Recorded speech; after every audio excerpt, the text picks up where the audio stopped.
Hello, welcome to another edition of the Low Code Campfire. This is July 29, 2022, episode number 61. I'm Dale Warner, Head of Support for Plantin', and today we're going to talk about money or whatever else you want to talk about.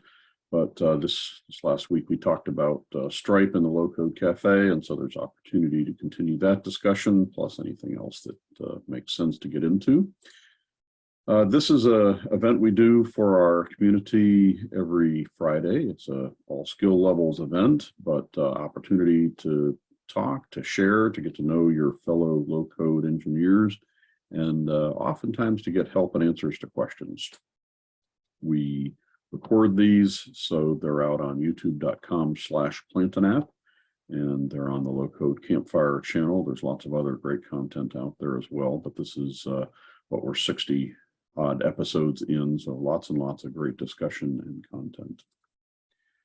We keep a pretty simple agenda. We say hello, and then we'll go around the campfire. Anybody that has something hot and burning, see what I did there, we'll do in first call. And then so we often talk to check to see if there have been any contributions to our campfire website. We talk about feature requests, and I know there are a ton of those this week.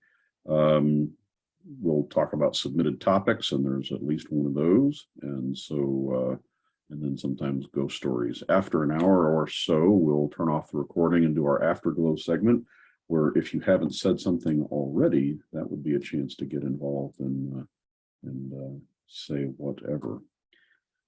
So, main guidelines are to be nice and to mute if you have noise going on behind you. You can submit questions and topics in advance. You can use that QR code, or I think the link is in almost everything that we send to you. With that, I'll say hello, and how are you guys doing this Friday? Fantastic. Morning. Jerry, Patrick? Morning, everybody. Hi. Good morning. Good morning. Glad that you're all here. I think there's I think it's going to be a good one. Let's see. So we'll start with first call. Is there anything that we need to hit first? Dale, I'd like to jump in just for a sec. Please.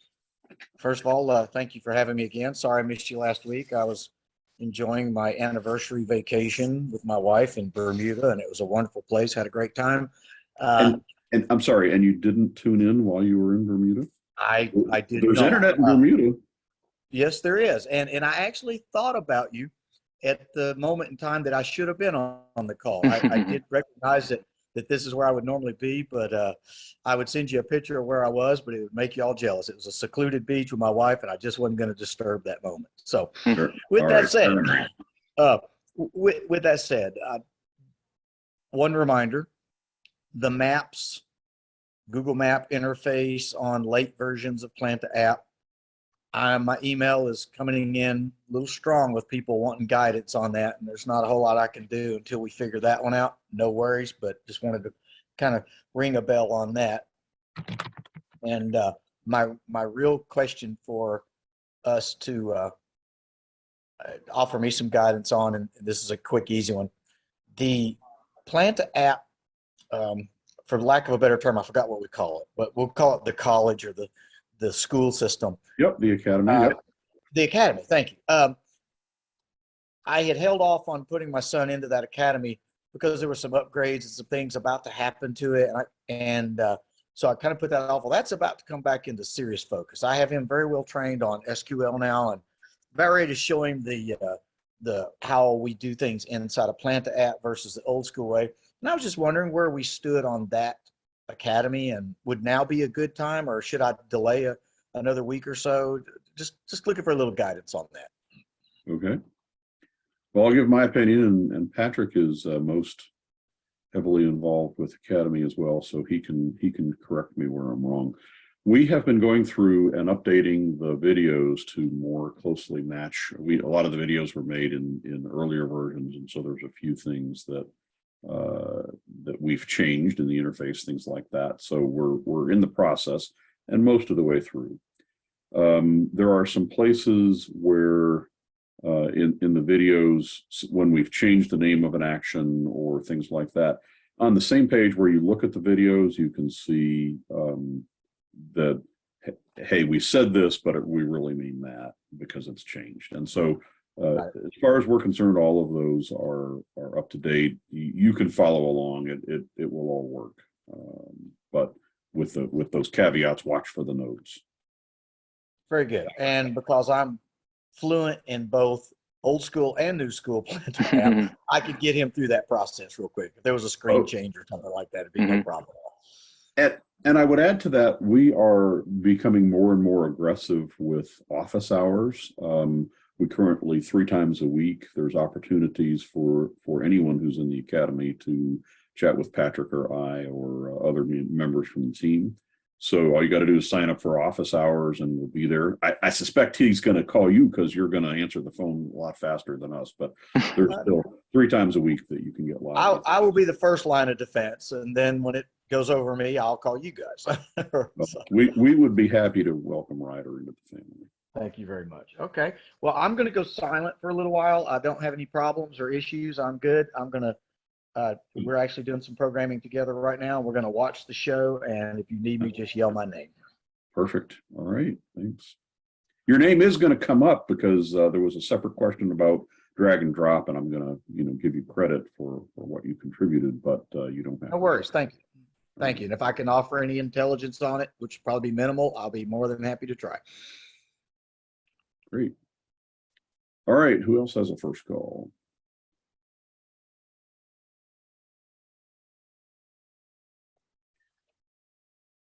Cool, let's dive in right away. And let's see, Mark is here. So he had sent a feedback, used the feedback form to say, I'd like to see how to make rows drag and droppable in listings. And so, Mark, this is a good, I like this question because, well, I know how to answer it. That's the best kind. That's right. And there's really a couple of great answers. And the first one is I'm going to put some stuff on the clipboard, on the chat rather. So in the YouTube episode that you see there, I actually dealt with that in a Low-Code Cafe Trenches segment. And it was really, it came out of a question that was asked here. Matt asked a question on Campfire way back in episode 14, and Jerry had contributed already a solution to this, and so we I just packaged up his solution and demonstrated it, and then the Google document that's in that link has the specific instructions as well. But it's worth at a high level. Let me find it in my list of things here. It's worth at high level just to kind of show what that is. And this is part of the QA stuff that I do every time we have a new release. It's a nice example. I really thought this was on Campfire, and unfortunately we haven't put it on Campfire website yet. But when you get it turned on, it looks something like this, and you can drag something around. So for example, if I drag Dallas below New Orleans, I've got a little JavaScript turned on so that you can see how this thing works, but it's saying that the place that I dropped this is below item number 6. And so this previous sort order is the thing that you get back from drag and drop, which gives you enough information to figure out how to insert it where it goes. But that's not necessary. I just turned that on to kind of show how it works. And so if I drag Forney above Talty here, we get that I dragged it above. It should now follow sort order number 1. So that's kind of the look and feel of it from a where to go and how to do it in the listing settings. There's drag and drop actions. And so this is my little JavaScript. I could false this out so that it doesn't do that. But all the action is taking place in this nice little query. And Jerry provided the query. I added the public domain stuff for him, but it just, you modify this query to say, here's how we're going to look at the previous ID and do stuff. And so you update the underlying data, and then the grid you refresh the data source and it does what it's supposed to do. So with that now turned off, you just drag things around wherever they go, and it just goes, and it's almost instantaneous. So that's kind of the look and feel and where to go, how to go turn it on, and where stuff goes. You can do anything you want during that. I mean, you get a stack of actions to do when something's dropped. So you can do other things besides just, in this case, we're just changing the sort order. But all that's described in that document that I've posted. Thank you. I see the document. That is cool. Could you show me again where those actions are placed? Sure. In the drag and drop, in the settings of the listing, way down at the bottom, there's drag and drop actions. And so you have a checkbox to enable drag and drop. And so you turn that on, and then you've got an action stack where you can do anything that you want. And it tells you here you're going to get a thing called previous field name to be able to look at the things that above wherever you dropped it. So, and it's only available in grid style or data table style listings, not in card view. So Okay. that's the spot. Sure.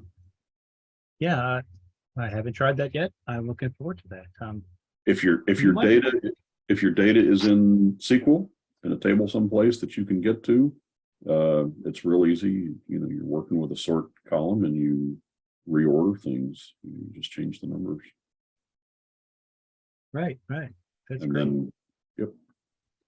And Jerry, Mark, go ahead. I'm sorry. No. Mark, if you want to jump in with me someday on a private call of the theory and the behind the code scenes and stuff like that, I'd be more than happy to do that. I mean, it's very simplified. I don't think you'll have any challenge at all. Just reading the SQL queries will give you a massive amount of knowledge. But just reach out to me if you have any questions at all. We've done, Dale, me and another gentleman worked on some more sophisticated versions of that, and I won't go into it here, but wow, we really modified that SQL query to do some sub-sorting, sorting within sorting kind of things. And so the power's right there if you just kind of understand how I was attacking that problem. It's right there. But I always open the idea, if anybody finds a better way to build a better mousetrap with that, I'm all in on it. But that was my efforts, and it's been working fine for several years now. So but if I can help anyway, just reach out to me personally, and I'll be glad to. We'll go in depth with it if you need to. Hey, let me ask a follow-up question now, and we can talk in theory if you like, I think at this point, but do you think it's possible to drag an item from one listing over to another or to some other thing? I'll paint a picture real quick. I've got lessons and I've got books, and I want to maybe drag lessons into books. Yeah, so our front end isn't going to help you very much with that. The design of what we're doing is to be able to move things within one listing. I don't think it's going to help you if you had two listings going on, which isn't to say it can't get done, but I've done just to let, I mean, conversationally, right? I've done something similar where I had things on the left and things in a listing on the left, things on the right, and so I selected items and had a button that moved them from one to the other. I mean, visually it looks like they're moving, but it wasn't a drag and drop. It was a select and click. Not hard to implement. It's just basically you're running actions to disqualify it from showing up on listing on the left and qualifying it into the data filtering that's going on the grid on the right. And so it looks like it moves. Are you doing anything like that yet? Yeah. I could do stuff like that. I was going for the gee whiz factor of drag and drop. So, but I haven't tried the drag and drop within one listing yet myself. So, we've already started off at a good place for me. So I thank you for that. Sure. Yeah, I suspect people heavier into JavaScript could figure out how to make that happen as well, but it's not a case that we're supporting that I'm aware of. Cool. Well, you provided help, so thank you. Good, absolutely. Continuing the discussion, Zoom or Stripe, if you want to get an update. Anybody see Stripe? Anybody have any follow-up questions or concerns about the way I addressed that? Sudden interest in collecting money. This is Mark again. So Dale, yeah, I saw your Stripe presentation and I was very much pleased to see it and see how I thought not complicated it was to get that going, at least at the initial stage without doing things that are fancy. Yep. Yeah, I expressed before, I had some trouble with PayPal, mostly with the way PayPal is doing things. And so I am looking forward to using Stripe, and your presentation would get me there. So yeah, very good. I really feel like, what I showed was the tip of a very large iceberg.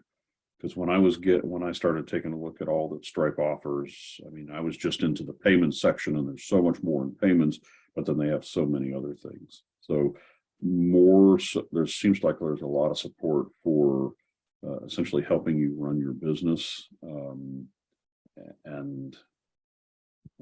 but they also seem very oriented towards helping you get started. It's a pretty simplistic, pretty straightforward API. So yeah, I have high hopes that whatever you want to put in there, that there'll be good support for it. I really, it's not going to happen this week, but I really want to do a phase 2 and actually get into a phase 2 of that lesson, because going beyond the actions that we have and being able to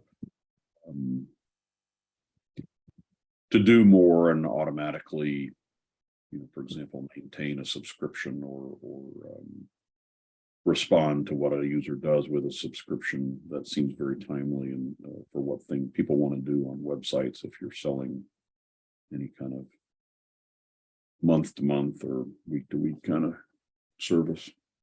Right, which is something that I know I'll be doing. But 2 comments on your presentation. One would be, thank you for including in your presentation, showing us how to set up the Stripe account over on the Stripe website.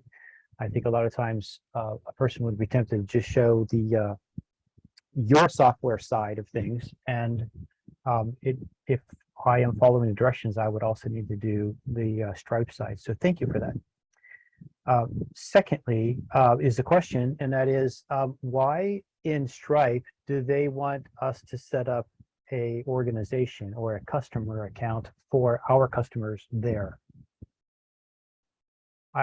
From my perspective, I'm thinking I just want them to handle the transaction. So yeah, one of the use cases that falls into that is if you're going to do a subscription, you're going to sell a widget product from month to month, and so you're setting up a subscription. They have to keep up with the clients. I mean, they're doing the PCI, right? The compliance, and they've got the credit card and know how to charge. So they want to connect it to a client, and then from a value add perspective for you, you can direct the client into managing their subscription. So if a credit card expires and they need to update, or they need to change credit cards or whatever, you can open up a session for get them into a session on Stripe where they can do that kind of management, and you don't have to build it. But they, yeah, from their perspective, they need it. What I get out of it, they need a customer to associate with a subscription. That makes sense. Sure, but in essence, then we are creating an account for another organization in the Stripe environment, and then later that other organization needs to manage their Stripe account, which somebody else created for them. Yeah, Seems a little bit roundabout, but I see how it works. Yeah, but I mean, it is within. It's not a separate Stripe account in that I don't think they can go to Stripe and sign in. It's a subordinate. I mean, they don't exist outside of your account. So Okay. you get a very unique customer ID that's connected to your account, and so you would be responsible for putting them into that session where they can manage their stuff with you. And I don't think that they can see all their other, if they had another Stripe subscription with another vendor, I don't think it would be visible there. They're a customer only to you. So Okay. Well, yeah, it's kind of an extension of you. I think that's the little I got out of it. Well, thank you. That's helpful again. It ties Sure, it together what you're doing, so I appreciate the explanation. With the on your first one, my hope in presenting something like this is to provide enough information so that you can get all the way through. And I know, for example, in order for me to do that, I invest, whether it's 4 hours or however long it is. And my hope then is that, you can watch a 45-minute video and get started rather than having to do that initial research. And that Stripe made it very easy and quick also was helpful. But, yep. Yes, and then you made it easier for us. Well, that's if I'm gonna, I mean, my whole thing is to try and encourage and show people how easy it is to use Plantain app. And if I can do that in 45 minutes, it's a win. So cool. Amen. Thanks. So moving on, I'm going to jump into Campfire website. And as I'm doing this, I'm reminded, Jerry, you had asked the question about, or you just rang the bell about mapping, and I checked.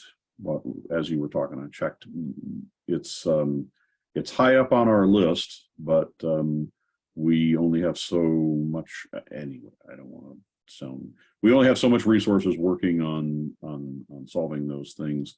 So it's high up on the list, and which we have not lost track of the fact that we need to provide this for anyone on the internal team. It's 3442. Just got to find, got to devote some time to it. Understood, Okay. and thank you for the quick response. I'll Sure. advise those that are asking me for help on it. I'm not sure where the version break was, Dale, but I know for sure I have it running successfully on 1.16 and 1.17 and somewhere down in that range. It might run on 1.19. My notes again on that are as part of this ticket. 1.19 does run, 1.20 does not. So Okay. that's your dividing line. Okay. Good to know. Thank you. When somebody needs to get to 1.20, they're going to have this fixed. Okay. Since last time I added Stripe direct payments in, so this is pretty much direct follow-up of what we were working on Cafe. So I just put it right here, but you can do a Stripe payment, fill in a name, a description, an amount, a quantity, and then you can use their test credit card number to do to do a purchase, use any future credit, future expiration date, any CVV, and it'll trigger that. So everything that I was demonstrating about Stripe is available here to peruse and to see how it went together, other than, of course, getting into our Stripe account. So hopefully that will be of help. And then we had a question about a row to pop up a listing to pop up a listing. And since I put together a demonstration of that, for a client, I added it here on Campfire as well. But the idea is you could have any listing, like in this case, we've got Dale as row 3, and you click that and it brings up another listing that is using user ID 3 here as the URL to go for. And so you could use any information in off of the original grid to open up the subordinate grid and to get it to refresh. So the technique to do this is put together here. So that's 2 new contributions. And for anyone who's on the call, if there's anyone who is not part of the Campfire website and wants to be, you're welcome to send me your email address privately, and I will add you to it.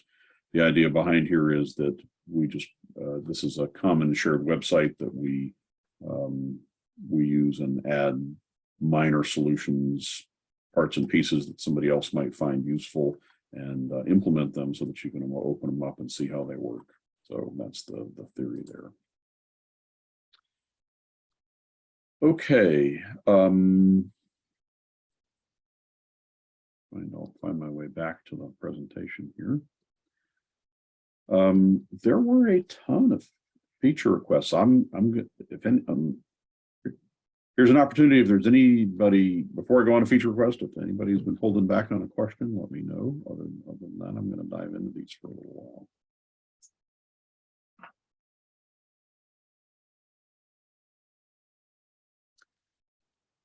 I'm pretty sure it was Matt. Matt got real busy suggesting like a ton of things. Yep, it was Matt.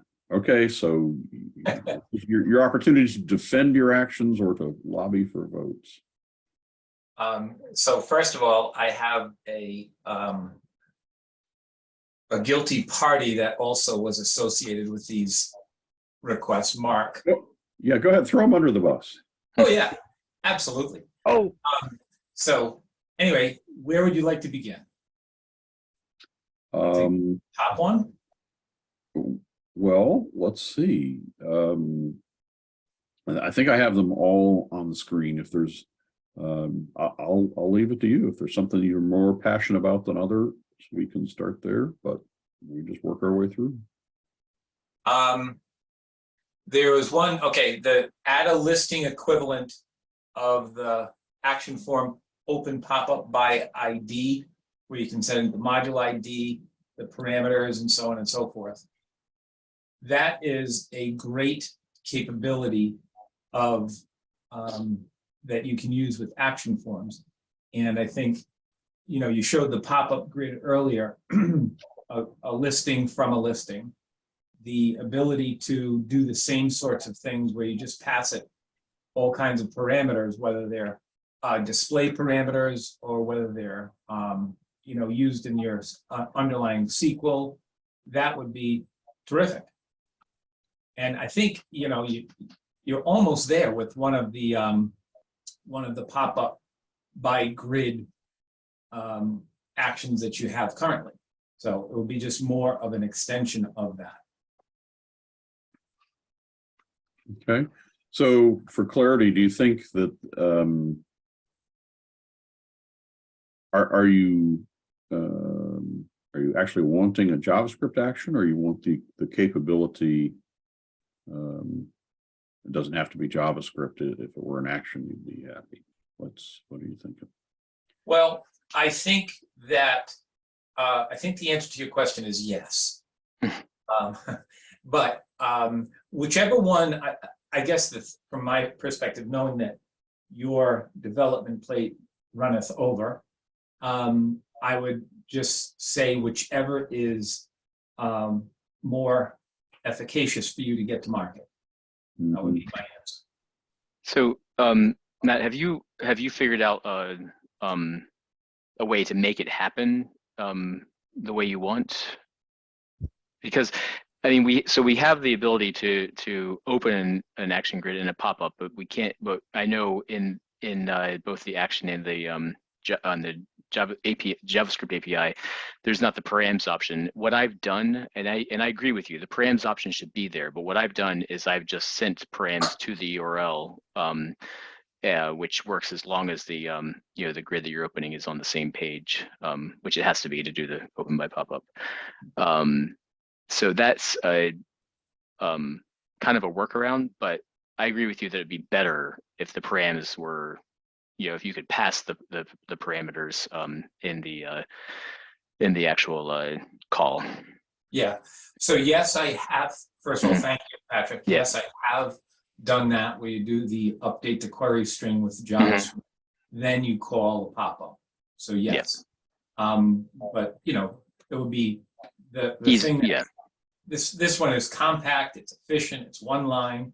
Copy it out. You put it in a text editor. See what you've done wrong. It's good. So the other thing with the other approach is you have to have one parameter per JavaScript line to update. So if you've got 5 or 6 things, then that's 5 or 6 layers. Then you call the pop-up. Okay. So, but it's it's almost it's doable now, but it would be better to have it all in one spot. Yeah, definitely agree with that. Can I explore another facet of this option here? Sure. Patrick, I think this might be directed towards you, maybe, but if we use one of those, if we use an action to pop up a form, then and we set a query string parameter to it, we don't see that parameter on the main screen. Yep. Conversely, when we pull up a listing this way, the query string parameter is placed in the parent page where we're sitting when we're doing the calling. Right. And so that's a functional difference. And I guess I'm saying.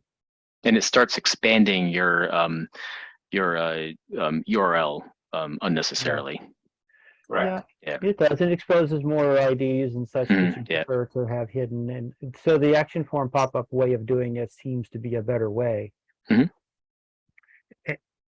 I wonder if some consistency would be helpful there. I think it would be. Yeah, I agree with that's a good aspect, Mark. The fact that it's in the form, the pop-up just happens, the user doesn't see anything. And if you're dealing with either curious users or anything like that who want to play around, then you're exposing things you don't necessarily want to expose.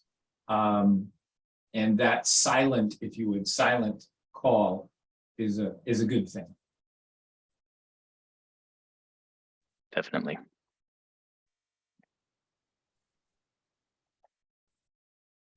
I'm going to make note of that. So workaround is available, but this would be preferable. Yep. Cool.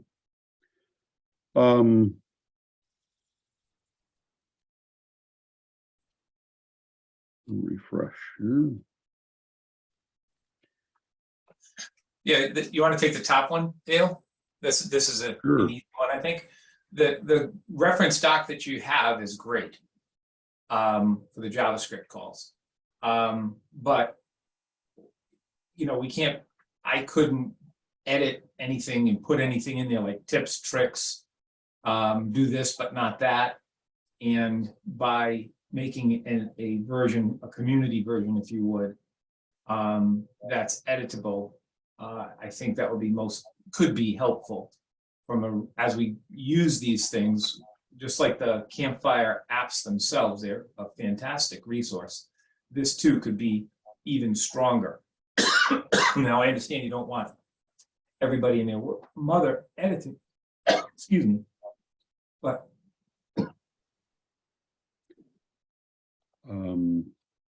yep. So I think that's a good suggestion. I will just say this This sheet is the best that we have at the moment. Ideally, it would be part of the documentation, right? And we wouldn't even have this sheet, but being able to do it as a interactive, I get it. I will take that up with the product team. If there's agreement, I don't mind putting one up that we could all comment on, and then and deal with it that way. So, yeah, just trying to figure out how to keep it from getting out of hand and being. Yeah, understood. So cool, good. The next one down, add an events type pre-init, init, pre-init, and so on load might be very helpful for a listing. If you, for instance, need to, obviously run a SQL query, but that's already taken care of. But in terms of setting up other instances, whether you need session variables to get set, where you're going off calling a token, doing something else with another table in your database, pulling that information back, all kinds of things like that. So I don't know if you heard me chuckle just for a second there, but I chuckled because I was clicking on Dale's screen trying to upload it and realized, oh, I'm not signed in. Yes, I wholeheartedly agree with you. Yep. all right, and before help me to understand. I mean, on the surface of this makes sense, but I just want to talk about it. If you put a form on the same page, you could do page load kinds of things. Is there anything that doesn't solve? Well, I think the answer, and I haven't fully investigated that necessarily, Dale, but I think the answer is it would solve those things. However, if you're then switching, like I'm working on a particular page where I've got 24 different modules, and I'm almost croaking the system now. I want to not have more modules. Yeah, I want to have less. So the more efficient that you can be in that context, I think the better off you are. So yes, you can do what you suggested as a workaround. In fact, that's, I think I'm probably not the only one on this call that's doing exactly that. But it would be better to have it all under one roof, so to speak. So now let's talk about the events that would make sense for a listing. Yeah. So I get page load. Pre-init would be something before the. I'm not sure if pre-init really matters relative to a grid as compared to a listing. Yeah, I'm not. Yeah, I'm not suggesting it has to be identical, but where it makes sense, and you guys are a lot smarter about this than I am. So what makes sense, I think, should be added. So page load for sure.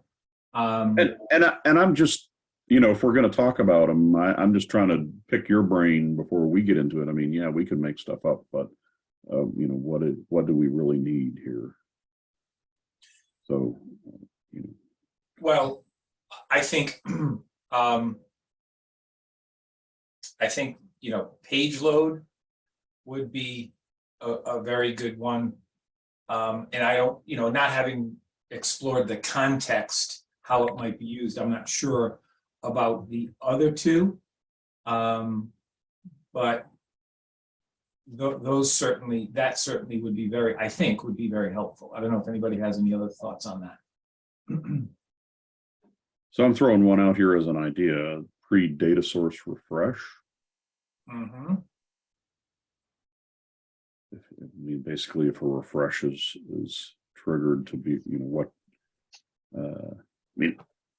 so other things. We have buttons that you click a button, you can have actions. If you have a root button, you can do before, during, and after. So I think that covers it. Just looking for what other events might be present. Well, I'll tell you what, I will give it some more thought and then, update this with if I come up with anything else. But having one of those in all likelihood on page load would be, I think, helpful. Whether or not the other ones would be, I think, I certainly will give it some thought and then, detail this out a little bit more. Yep. So I could imagine kind of going over the top. I don't. There's probably some use case somewhere for, on filtering and on sorting and on searching and whatever. But, it's like I say, at some point it's a little, we haven't needed it in all these years. So I'm not sure that how important that is, but. Okay. That's fine. Anyway, I'm in the brainstorm mode, right? I'm not shooting things down. I'm just, so there's kind of agreement on this one. And this is just an idea. And so, yeah, if you want to update that more, and anybody else that has ideas about events that we think we should do that. Matt, why don't you give the example that you were trying to accomplish yesterday? You want to Changing the refresh my title. memory?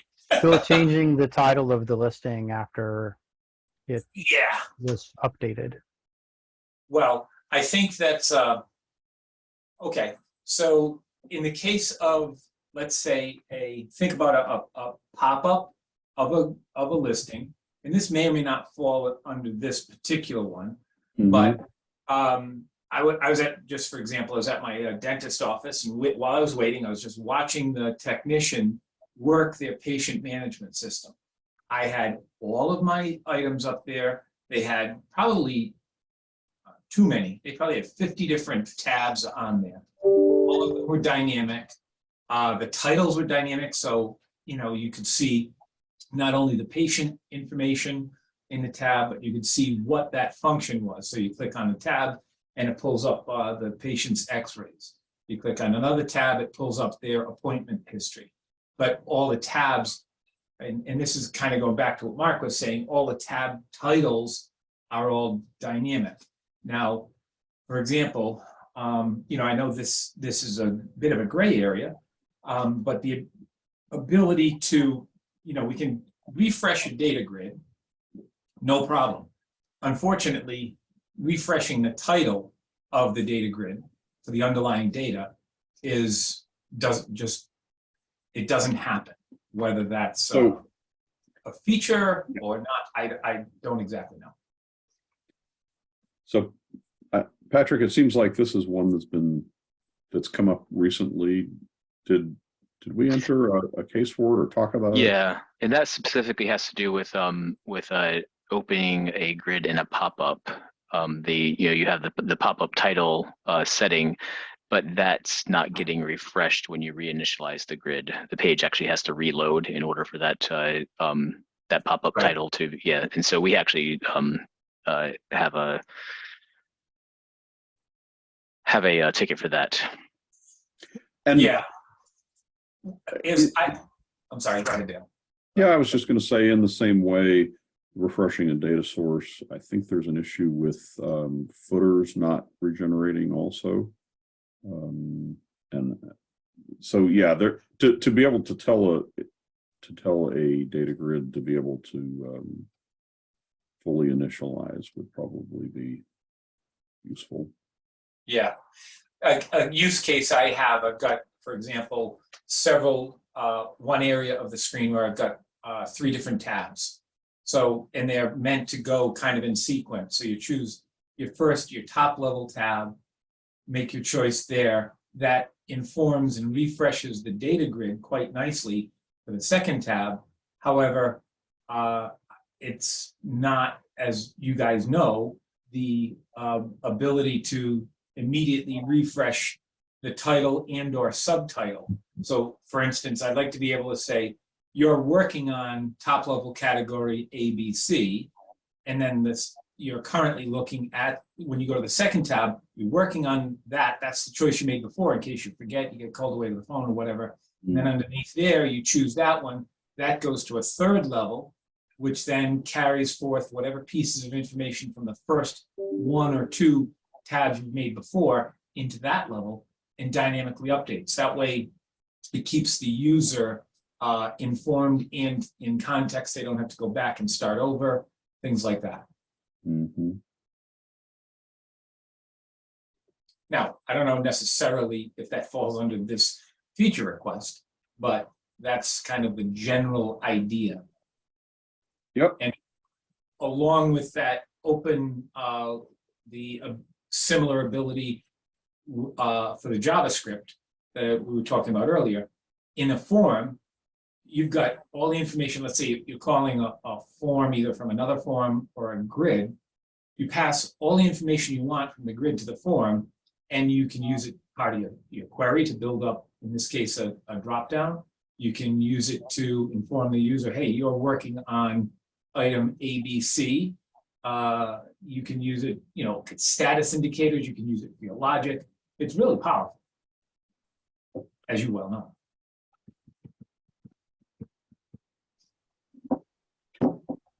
Yep.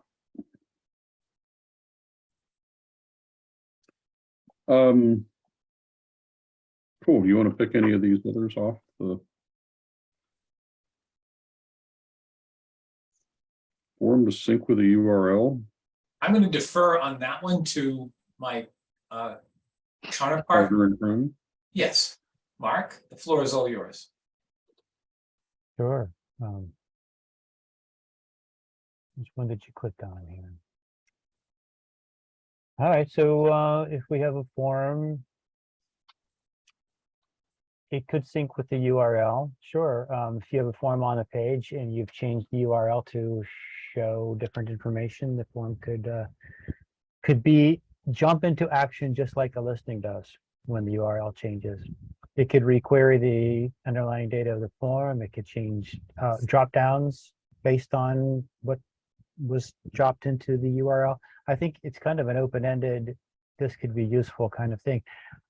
I think I would admit that it could be difficult to envision what people are going to want to do with it, and therefore difficult to implement for you guys. I think this probably needs to be vetted quite a bit.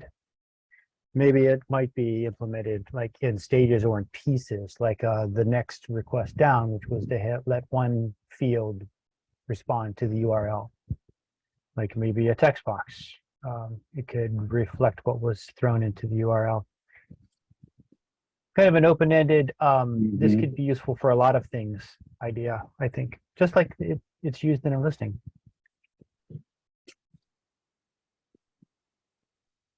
Right. So listing listing is watching for changes in the URL, and things like sorts and searches and whatever are automatically applied. It's Yeah, you know, and here's another thing. This could be useful for the task that we do struggle with at times, which is getting a piece of information from one part of the screen to the other. You know, like our choices are session variables, cookies, some JavaScript, and so on. But if we wanted to get a value from one field on one form over to a whole nother form, you know, if we were just throw it up into the URL and the other form immediately grabbed it and showed it and used it, that would be another way of communicating from form to form. Yeah, it could even be other things that are throwing something into the form, because whatever could throw into the URL would also be throwing it onto a subform. Yep. So you could, for example, in response to a button click, push something into the URL, and then one or more forms or listings could respond to that. Yeah, it would pick it up immediately. Yeah.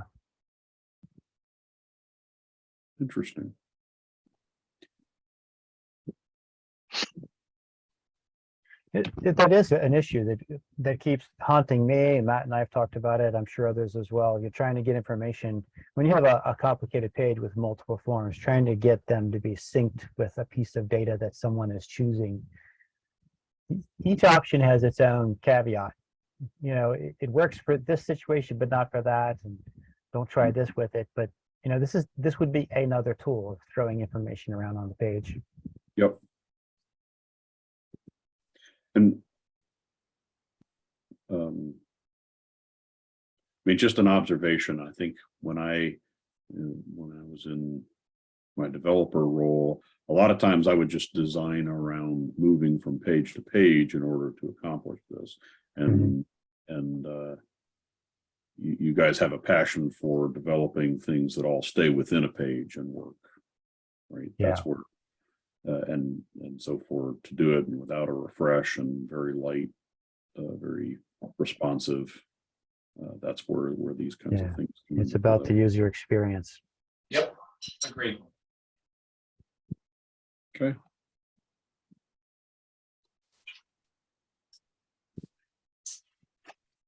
The next one is down there is add an action to refresh / reinitialize. Right above next one. Yep, I think that's it.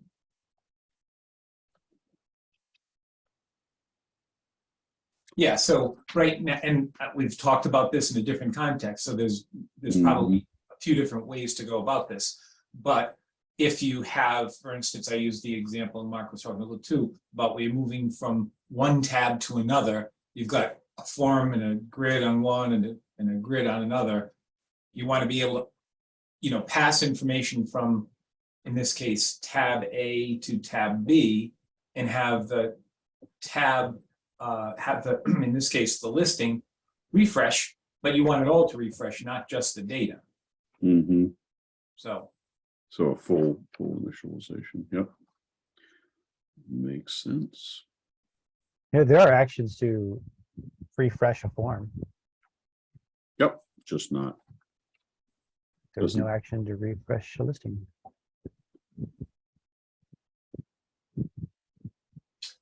I think we covered them all, didn't we?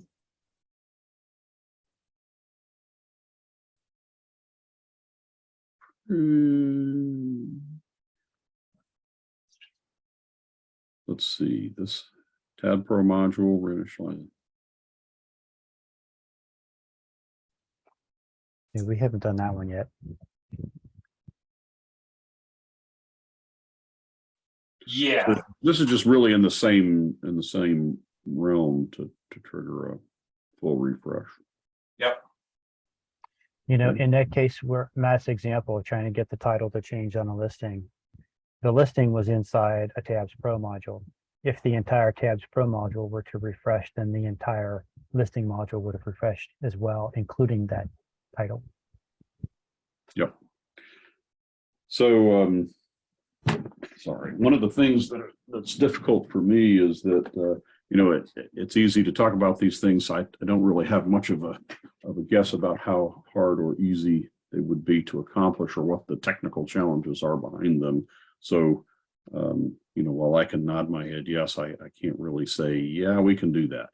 So, but at least Yeah, sure, we understand. Talk about it. Okay, cool. So, I mean, to your point, Dale, rather than necessarily having a full-blown action for some of these things, if it's easier to go about the method of creating a JavaScript routine to accomplish these things, that's, you know, perfect. I think that's wonderful. That's perfectly fine. If that's a faster kind of time to market thing for you guys, that's awesome. And then combined with some kind of community documentation on how to use it, and, you know, tips, tricks, and pitfalls, then that's a winning combo. Yeah, I'd like to, for me, I'd like to see these things, if there's a choice. I'm kind of in liking putting them into actions, because that way makes it more accessible for people who, you know, keeping that JavaScript line a little little farther down the line. But you know, I don't know I don't know where they land, but I appreciate and I understand what you're saying. So we will bring these things into the product team for discussion. Always a balance between where we're trying to go and where you guys need us to go. So. Yeah. Yep. Cool. Anybody have any of these this week? It sounds like you've kind of obliquely been discussing these because you're banging your head against the wall trying to make certain things work out and you end up writing up feature requests to make it go away. Right. The feature requests are our ghost stories to some degree, to your point.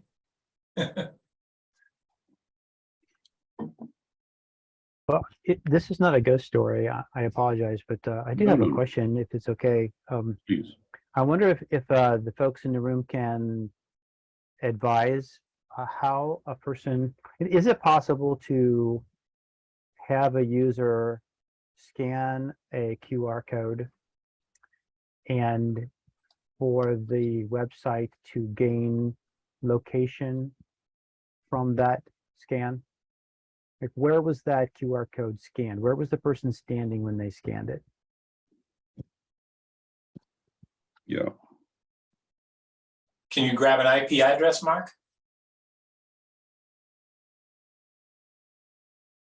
Yeah, from a fingerprint. I don't know if that can get you close enough, but Yeah, actually don't have to have a fingerprint. The IP address is one of the built-in tokens that you can get when a form is submitted. So yeah, you can. But a mobile phone IP address could span a lot of space. So when I did one of the presentations I did was a QR code inventory system, and when I dealt with that, the idea was, I mean, it was a workaround, not really, not like latitude, longitude, but rather if you have your locations QR coded, that you can scan when somebody's taking inventory in room A, they could scan that they're in room A, and then contextually your application would know where they are from that scan. The scans that follow would be that, but it's an extra step and it's a design thing. I don't know if that would Yeah, help. that's a thought. What about, can you get location information from the metadata from the photo?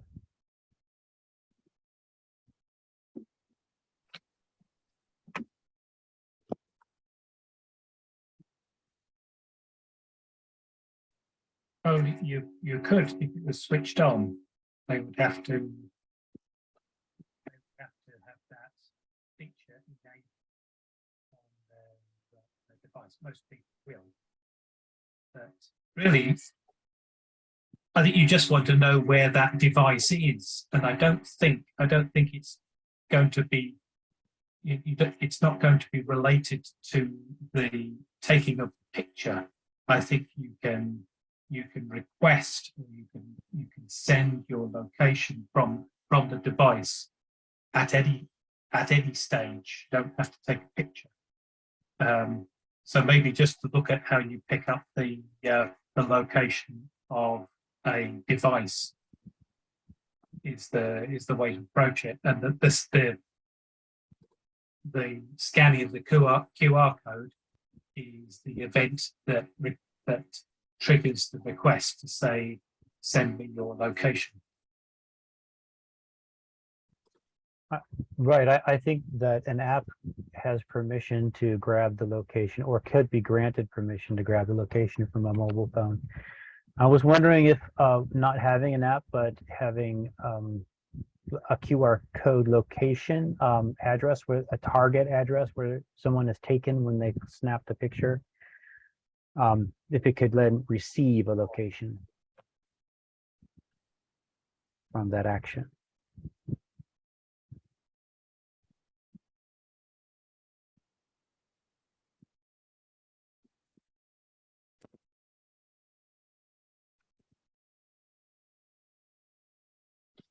I'm not sure. So is the idea that somebody's you wanting to know where the person is when they're scanning this QR code, or are you just really wanting to know where this person is? That sounded like the same thing to me. I want to know where they are when they scan. Yeah. Actually, what that translates to is where the object is that they just scanned.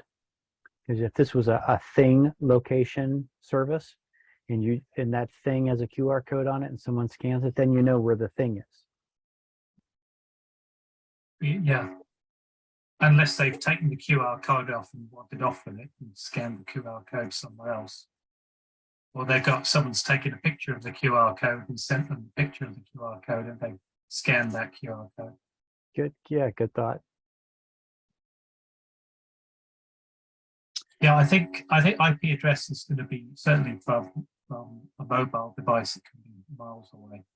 But I think the thing to look at is you're really wanting to know when this action happens. Where is the device? Mm-hmm. There are APIs in devices, like say, that you can get location. It's one of the attributes. I just did a link and I just did a search and I stuck a link in chat. Okay, great. I'll take a look at it. So I think that's where you're going to that's what you have to go. All right, thank you. I knew there'd be a smart person in this group somewhere to take that lead. We don't know if it works yet, so I still give It you may be credit for being premature. smart. So, going back, another possibility is, we did Adalo a long time ago. Adalo seems to have functions to get the device latitude, longitude, distance. So, building an app, I mean, the phone knows its latitude, longitude, right? So, getting it to reveal it is the question. Apparently, you could have an app that does this scanning and knows it, but and then interact with your site. So, and Adalo had, for example, API. You could call APIs and send information and receive information. So, potentially, if you could put together an app that had a QR scanner and and grab this information, you could more closely talk to the device. Right. Yeah, the MDN article. Sorry. The MDN article suggests that you can fire off some. Suggest that what? It suggests you can use a piece of JavaScript, and when you execute it. Okay. Java. Cool. I think the person who's using it will have to have agreed to share their position on a web browser. That would But it make looks as if, yeah. Okay. Yeah, For my purpose, I think that would be acceptable. So yeah, thank you. Thank you, Bogdan. I see something from you. yeah, lots of good possibilities here. So, if anybody gets it figured out before I do, let me know. We'll do it as a For the Trenches segment, and it makes me look smart again. Again? For the second time. There's a trend. Yeah. Hey, Dale, Sir. Jim pointed out you skipped his feature request. Yes, I came back to it. Okay. So, configure. nothing. Jim, would you like to talk about this one now that I've got it back? I will try. I still have bad microphone here, so I don't know how well you're hearing me. You're good. All right. So in 121, we have the ability to put the X or allow, force the people to do something before closing a pop-up.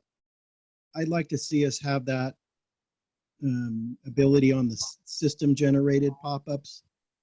Where it's burned me a couple times in the last week was building a looping list, a looping action list, where you have this long list of actions and you accidentally click outside the box and you lose all your actions you just created. And if you save as you go along, you save, then you have to pop up the window again, find your space in the long list of actions, go back and configure. So it's just, I'd like to have it, either put the X up in the top to close it if I want to do it, or add a specific button to cancel and close that, unless I hit the save button and let it close. And So, yeah, and I'm just kind of processing on this. For me, for example, you go into a workflow, you've added an action, you work with it, and then you click away. You click outside the modal, outside the window, and it disappears without saving. right. Yep. I think that's a good suggestion. So everybody should go thumbs up on that one. It's already got mine. It's a good idea. Yep. And,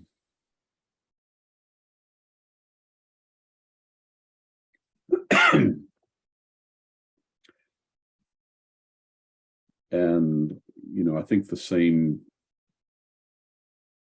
yeah. And the fact that the feature is there, I'm not sure. I mean, it's kind of one of those, we know how to do it, but I'm not sure that we're generating those things in low code. So we'd have to identify the places that need to be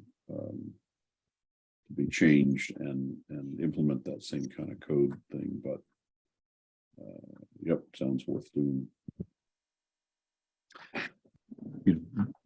The same kind of thing has bitten me in another way, not the, I mean, the clicking away is one issue, but of course, if your site, if you lose user context, if your site recycles or whatever it is that you've come to the end of it's time to log in again, and you can't, you can lose work that way as well. So,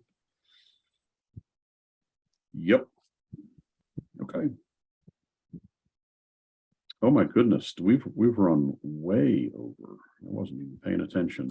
I'm gonna wrap up here and say that we are programming note.